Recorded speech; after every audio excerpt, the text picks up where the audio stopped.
মুহূৰ্তত দিব বিচাৰিছো এটা অতিকৈ গুৰুত্বপূৰ্ণ খবৰ। উজনি অসমত ইতিমধ্যে ধুমুহা বৰষুণ শিলাবৃষ্টিয়ে ভয়ংকৰ ৰূপ ধাৰণ কৰা পৰিলক্ষিত হৈছে। উজনি অসমৰ ডিব্ৰুগড়কে ধৰি তিনিচুকীয়া ডুমডুমাটো অতি ভয়াৱহ হৈ পৰিছে পৰিস্থিতি। বৰ্তমান মুহূৰ্তত উজনি অসমত ক'ত ক'ত ভয়াৱহ পৰিস্থিতিৰ সৃষ্টি হৈছে ধুমুহা শিলাবৃষ্টিৰ ফলত, আৰু আজি নিশাৰ ভাগত ক'ত ক'ত ভয়াৱহ পৰিস্থিতিৰ সৃষ্টি হ'ব বতৰে, এই মুহূৰ্তত জনোৱাৰ চেষ্টা কৰিম। এটা অতিকৈ গুৰুত্বপূৰ্ণ খবৰ, এটা ব্ৰেকিং নিউজ এই মুহূৰ্ত। উজনি অসমত ধুমুহা বৰষুণ শিলাবৃষ্টিয়ে ভয়ংকৰ ৰূপ ধাৰণ কৰিছে। ডাঙৰ খবৰ, প্ৰচণ্ড ধুমুহাত অৰ্ধশতাধিক পৰিয়ালৰ বিস্তৰ ক্ষতিসাধন হোৱাৰ খবৰ এই মুহূৰ্তত আহি পৰিছে। উজনি অসমত অতি ভয়াৱহ হৈছে পৰিস্থিতি। ধুমুহাত তছনছ বিদ্যালয় আৰু আৱাসিক এলেকা। ডিব্ৰুগড়ৰ কেইবাটাও অঞ্চলত বৰ্তমানে ব্যাহত হৈ পৰিছে বিদ্যুৎ সেৱা। এটা অতি ভয়াৱহ পৰিস্থিতিৰ সৃষ্টি হৈছে এইখন অসমতে। তিনিচুকীয়াতো প্ৰচণ্ড ধুমুহাৰ ফলত থিতাতে নিহত হৈছে এজন লোক। ডুমডুমা কাকপথাৰত ৰাজপথতেই বাগৰি পৰিছে প্ৰকাণ্ড প্ৰকাণ্ড গছ। এটা অতিকৈ গুৰুত্বপূৰ্ণ খবৰ, উজনি অসমত ইতিমধ্যে ধুমুহা শিলাবৃষ্টিয়ে ভয়ংকৰ ৰূপ ধাৰণ কৰিছে। উজনি অসমৰ কেইবাটাও প্ৰান্তত অতি ভয়াৱহ হৈ পৰিছে পৰিস্থিতি। ৰাজপথতেই বাগৰি পৰিছে প্ৰকাণ্ড গছ। প্ৰচণ্ড ধুমুহাৰ ফলত অৰ্ধশতাধিক পৰিয়ালৰ বিস্তৰ ক্ষতিসাধন হৈছে। ধুমুহাত তছনছ হৈ পৰিছে বিদ্যালয় আৰু আৱাসিক এলেকা। ডিব্ৰুগড়ৰ কেইবাটাও প্ৰান্তত বৰ্তমানো ব্যাহত হৈ পৰিছে বিদ্যুৎ সেৱা। তিনিচুকীয়াতো প্ৰচণ্ড ধুমুহাৰ ফলত থিতাতে নিহত হৈছে এজন লোক। ইতিমধ্যে আমি উল্লেখ কৰিছো, থিতাতে এজন লোক নিহত হোৱাৰ খবৰ আহিছে, মৃত্যুমুখত পৰিছে। ডুমডুমা কাকপথাৰতো ৰাজপথতেই প্ৰকাণ্ড প্ৰকাণ্ড গছ বাগৰি পৰিছে। উজনি অসমত এক প্ৰকাৰ অশান্ত দৰ্জৰ পৰিৱেশৰ সৃষ্টি হৈছে। দৃশ্যাংশ আহি পৰিছে, আমি পোনে পোনে দৃশ্যাংশ দেখুওৱাৰ চেষ্টা কৰিম ক'ত কেনেধৰণৰ পৰিৱেশ পৰিস্থিতিৰ উদ্ভৱ হৈছে। এই দৃশ্যাংশ দেখুৱাইছো উজনি অসমত কেনেধৰণৰ পৰিৱেশৰ সৃষ্টি হৈছে। ধুমুহা শিলাবৃষ্টিয়ে ভয়ংকৰ ৰূপ ধাৰণ কৰিছে উজনি অসমত।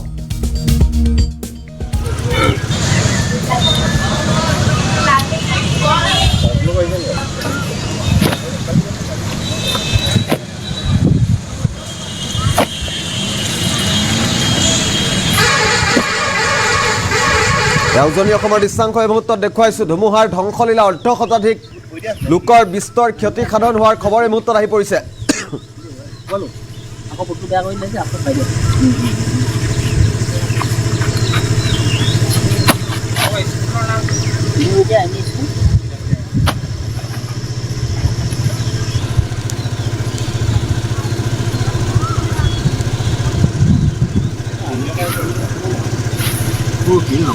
চাৰে 12 বজাৰ মানে প্ৰতিচ্ছবি, কিন্তু এতিয়ালৈকে মানে শেষ হোৱাকৈ নাই।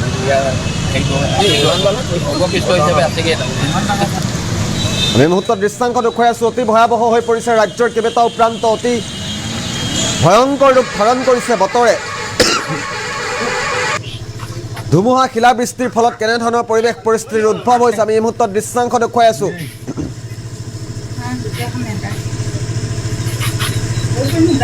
ধুমুহাৰ ধ্বংসলীলা এই মুহূৰ্তত দেখুৱাইছো কেনেধৰণৰ পৰিৱেশৰ সৃষ্টি হৈছে। প্ৰচণ্ড ধুমুহাৰ অৰ্ধশতাধিক লোকৰ বিস্তৰ ক্ষতিসাধন কৰাৰ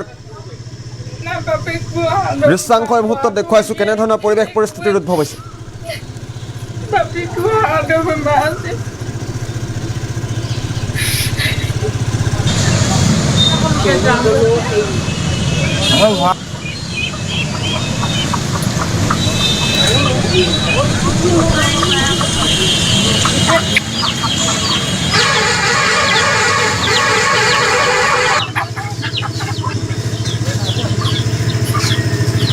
বৰ দুখ লগা অৱস্থা।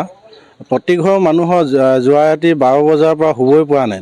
টিঙৰ অৱস্থা একেবাৰে ফুটা কৰি চালনী নিচিনা কৰি দিলে, আৰু চৰাই চিৰিকটি বহু অনিষ্ট হ'ল, গছ গছনি অনিষ্ট হ'ল, বহু মানুহৰ ঘৰো বতাহত টিং উৰালে, তাৰ বাবে ফচলো অনিষ্ট হ'ল।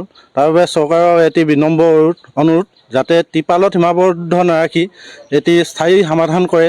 প্ৰতি ঘৰৰ মানুহকে চুই যায়। প্ৰতি ঘৰ মানুহকে যিহেতু যোৱা ৰাতি যি দুৰ্যোগ হ'ল তাত ক্ষতিগ্ৰস্ত হ'ল, তাৰ বাবে চৰকাৰক এটি বিনম্ৰ অনুৰোধ, যাতে অতি শীঘ্ৰেই ব্যৱস্থা লয়। হয়, মই চৰকাৰক জনাইছোঁ। গাঁও প্ৰধান হিচাপে ইতিমধ্যে মই মণ্ডলক জনাইছোঁ, আৰু মণ্ডলে মানে বিভাগীয় মহোদয় চাকুল অফিচাৰক জনাইছে, আৰু সেইদৰে মানে মণ্ডল আহি আমাৰ এই অৱস্থাবিলাক চাই গৈছে। বিভাগীয় মহোদয়ে আমাৰ যিটো অৱস্থা দেখিছে সেই ব্যৱস্থাবিলাক অতি সোনকালে ল'লে ভাল হয় আৰু তেখেতলোকে এই ব্যৱস্থাটো যেন এটা স্থায়ী সমাধান কৰিব পাৰে। যিহেতু মানে আমাৰ এই বিনুগীতা গাঁৱৰ ৰাইজ অতি দুখীয়া আৰু জৰাজীৰ্ণ অৱস্থা। প্ৰত্যেকজন মানুহেই দৰিদ্ৰ সীমাৰেখাৰ তলত বাস কৰে বুলি ক'ব লাগিব। সেই হেতুকে মানে ব্যৱস্থাটো ল'লে অতি সোনকালে ব্যৱস্থা ল'লে ভাল হয়। এতিয়ালৈকে প্ৰায় মানে 350 ঘৰৰ ওপৰত মানে ক্ষয় ক্ষতি হৈছে। বৰ দুখ লগা অৱস্থা।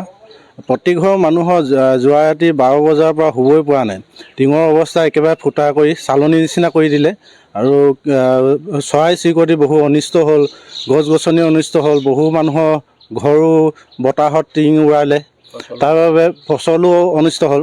তাৰ বাবে চৰকাৰৰ এটি হয়, মই চৰকাৰক জনাইছোঁ। গাঁও প্ৰধান হিচাপে ইতিমধ্যে মই মণ্ডলক জনাইছোঁ আৰু মণ্ডলে মানে বিভাগীয় মহোদয় চাকুল অফিচাৰক জনাইছে আৰু সেইদৰে মানে মণ্ডল আহি আমাৰ এই অৱস্থাবিলাক চাই গৈছে। বিভাগীয় মহোদয়ে আমাৰ যিটো অৱস্থা দেখিছে সেই ব্যৱস্থাবিলাক অতি সোনকালে ল'লে ভাল হয় আৰু তেখেতলোকে এই ব্যৱস্থাটো যেন এটা স্থায়ী সমাধান কৰিব পাৰে। যিহেতু মানে আমাৰ এই বিনুগীতা গাঁৱৰ ৰাইজ অতি দুখীয়া আৰু জৰাজীৰ্ণ অৱস্থা। প্ৰত্যেকজন মানুহে কি কম কিবা যদি এতিয়া ৰাইজে সহায় সহযোগ কৰিব পাৰে। আমাৰতো চাকৰি বাকৰি নাই, ঘৰতো দেউতাকৰো গা ভাল নাই। কিবা এটি যদি সহায় কৰিবলৈ হয় তেতিয়া কৰিব পাৰে আৰু আমি এতিয়া কিনো ক'ম। আৰু হঠাতে এতিয়া বস্তুবোৰ ইফাল সিফাল নিবও নোৱাৰিলোঁ। ৰাতি হঠাতে হ'লে মানুহ সোমাবলৈ মাথাতে শিল পৰিছে আমাৰ। কেনেকৈ কি কৰিম সেইটো একো হেৰি কৰিবলৈ আঁতৰাব নোৱাৰিলোঁ। আমাৰ যিখিনি কাপোৰ ল'বলগীয়া বা পিন্ধিবলগীয়া বা ধান চাউল সকলোখিনি নষ্ট হ'ল। কি ক'ম কিবা যদি এতিয়া ৰাইজে সহায় সহযোগ কৰিব পাৰে। আমাৰতো চাকৰি বাকৰি নাই, ঘৰতো দেউতাকৰো গা ভাল নাই। কিবা এটি যদি সহায় কৰিবলৈ হয় তেতিয়া কৰিব পাৰে আৰু আমি এতিয়া কিনো ক'ম। আৰু হঠাতে এতিয়া বস্তুবোৰ ইফাল সিফাল নিবও নোৱাৰিলোঁ। ৰাতি হঠাতে হ'লে মানুহ সোমাবলৈ মাথাতে শিল পৰিছে আমাৰ। কেনেকৈ কি কৰিম সেইটো একো হেৰি কৰিবলৈ আঁতৰাব নোৱাৰিলোঁ। আমাৰ যিখিনি কাপোৰ ল'বলগীয়া বা পিন্ধিবলগীয়া বা ধান চাউল সকলোখিনি নষ্ট হ'ল। কি ক'ম কিবা যদি এতিয়া ৰাইজে সহায় সহযোগ কৰিব পাৰে। আমাৰতো চাকৰি বাকৰি নাই, ঘৰতো দেউতাকৰো গা ভাল নাই। কিবা এটি যদি সহায় কৰিবলৈ হয় তেতিয়া কৰিব পাৰে আৰু আমি এতিয়া কিনো ক'ম। আৰু হঠাতে এতিয়া বস্তুবোৰ ইফাল সিফাল নিবও নোৱাৰিলোঁ। ৰাতি হঠাতে হ'লে মানুহ 12:30 বজাৰ মানে প্ৰতিচ্ছবি, কিন্তু এতিয়ালৈকে মানে শেষ হোৱাকৈ নাই। মানে ইয়াৰ হেৰিটো অৱশিষ্ট হিচাপে আছেগৈ তাৰমানে।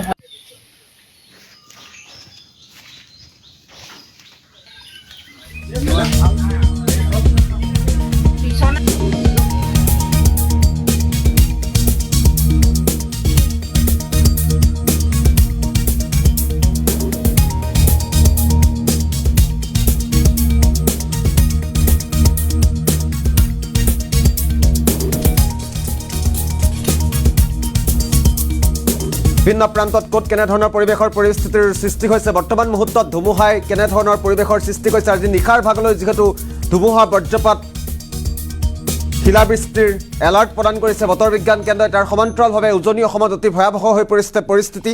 উজনি অসমৰ প্ৰায় মুহূৰ্তত দৃশ্যাংশ দেখুৱাই আছোঁ ক'ত কেনেধৰণৰ পৰিৱেশৰ সৃষ্টি হৈছে। ধুমুহাৰ ফলত ডিব্ৰুগড়ত তছনছ হৈ পৰিছে কেইবাটাও প্ৰান্ত। বৰ্তমানো সময়তো বিদ্যুৎ সেৱা ব্যাহত হৈ পৰিছে। তিনিচুকীয়া ডুমডুমাতো কেইবাজনো লোক নিহত হোৱাৰ খবৰ এই মুহূৰ্তত আহি পৰিছে।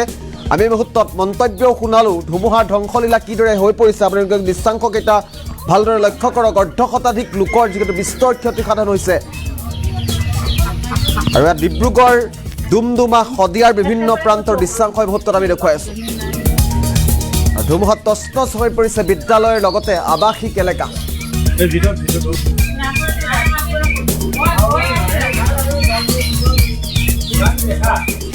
চিলিঙি থকাৰ পৰা ল'ৰাকেইটা বাচিলে। এই টিংখিনি সম্পূৰ্ণ কোনো ফলৰ পৰা নেদেখি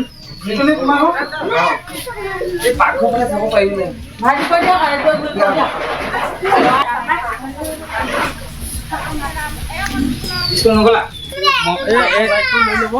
এই এ জি চি ফালৰ পৰা যদি মানুহ আহিছে তাৰ মণ্ডল চণ্ডল তেতিয়াহ'লে হয়তো কিবা এটা কৰি না বাপেকো হাতৰ বেমাৰ ল'ৰাটো এতিয়া একোৱে বাপেকো হাতৰ বেমাৰ আছে